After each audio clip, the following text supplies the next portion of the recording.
So Casper Klynge, welcome to the National. You're now 7 months into this job, the world's first tech ambassador, Denmark's tech ambassador, but also playing this wider role, trying to build the conversation between tech and governments.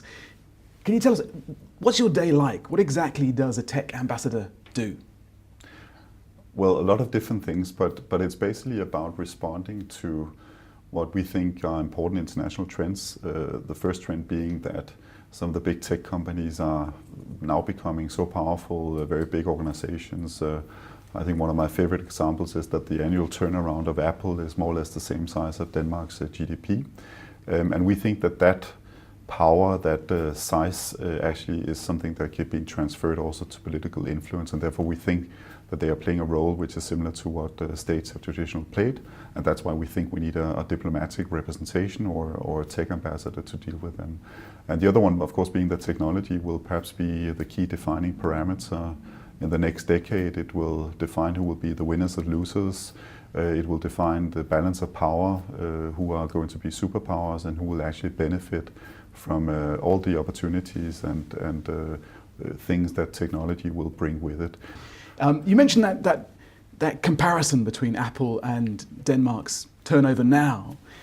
How does that look in 10, 15, 20 years' time? Are Apple going to be a bigger world power than Denmark? I think the fear is that these companies will become very powerful. They will define how we organize ourselves. They will probably also challenge governance in the traditional sense, not only for a small country like Denmark, but perhaps even for bigger countries or regional organizations like the European Union or perhaps even the United Nations. I mean, governments won't be able to regulate or legislate because of the pace of new technologies.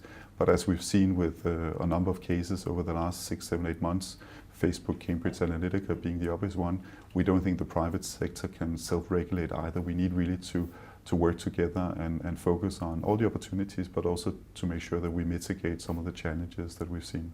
Does this attempt at dialogue go the other way as well? So just as a state like Denmark sends an ambassador to Silicon Valley, do you think that Google will start sending out ambassadors to capitals? Do you think Google will have a place on the UN Security Council in 10 years' time?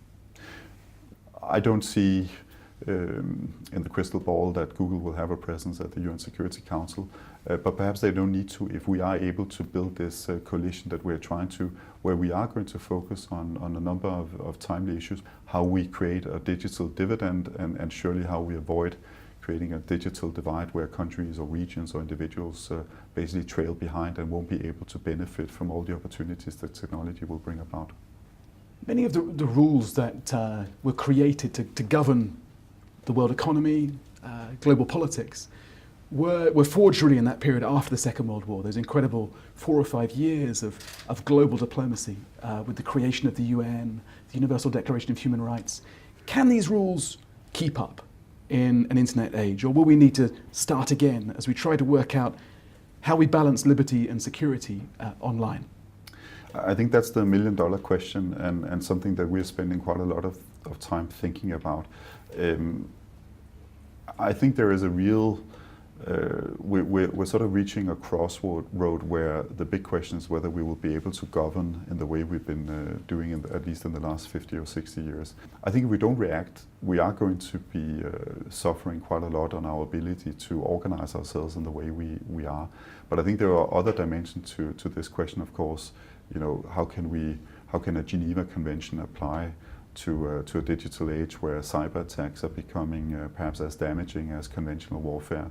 I think that's one of the reasons why you see some of the big tech players now on their own initiative proposing to member states or to nation states that perhaps we need to look at a digital Geneva Convention.